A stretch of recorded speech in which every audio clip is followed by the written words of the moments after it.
হ্যাঁ, সবাই চলে এসেছেন তো? যে কারণে আজকে ক্লোজ ডোর মিটিংটা ডাকা। আপনারা সবাই জানেন এবার ইলেকশনে এখানকার মোটামুটি আমরা জিতেই গেছি ধরে নিতে পারেন। আর এও জানেন আগের বারের যে এমএলএ সে আমাদের না দিয়ে একা একা শুধু খেয়েছে 5 বছর ধরে, তাই এবার উনি টিকিট পাবেন না। তাই আমাদের পার্টি সিদ্ধান্ত নিয়েছে গত প্রায় 20 বছর ধরে এখানে বেগুনবাবু যেভাবে কাজ করে গেছে, যেভাবে পার্টি ওয়ার্ক করে গেছে, তাই জন্য বেগুনবাবুকে এবার এখান থেকে আমরা দাঁড় করাতে চাই। কি বেগুনবাবু, আপনি রাজি তো? সত্যি স্যার? আমি কি যে বলি স্যার, আপনার যেটুকু আমাকে খুব ভালোবাসতো স্যার, সেই সেই সময় থেকে আমি রাজনীতি করছি স্যার আপনাদের দলের হয়ে। আজকে এটা শুনে চোখে জল চলে আসলো স্যার। আপনাদের প্রথম দিন থেকে একদম আমি আছি স্যার। কি বলবো স্যার, ধন্যবাদ স্যার, ধন্যবাদ, খুব খুশি হলাম স্যার। করুন, বাড়ি যান, বাড়ি গিয়ে দেয়াল লেখা শুরু করে দেন, ঠিক আছে? তা সেই কথাই থাকলো। কে আসতে পারি স্যার? এ কি,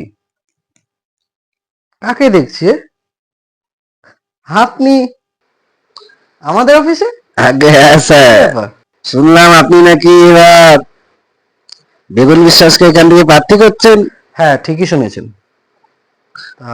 সেটা দিয়ে আপনার ওই সিটটা চাই স্যার। আপনাকে এখানে দাঁড় করালে আমার লাভটা কি? আমার কোনো লাভ আছে? লাভ বলতে ধরুন এই পার্টি ফান্ডে 50 লাখ দিয়ে দেবো, আর আপনাকে পার্সোনালি 50 লাখ, হবে না?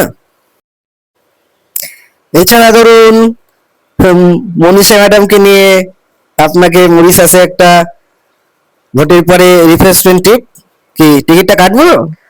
আর আমার টাকাটা? আপনার টাকা আপনার বাড়ির গেটের বাইরে দাঁড়িয়ে আছে, শুধু একবার এখানে রাজি হন না, ও টাকার ব্যাগ সোজা আপনার বাড়ির গেট থেকে ঢুকবে আর সিঁড়ির তলার সেফটি ট্যাঙ্কে গ্যারেজ হয়ে যাবে। Don't worry. ঠিক আছে, তাই কথা থাকলো। আপনি তাহলে আসুন। Tick tick tick tick tick tick.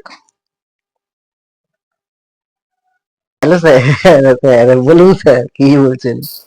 হ্যাঁ দেখুন বাবু, যে কারণে আপনাকে ফোন করলাম, বুঝলেন?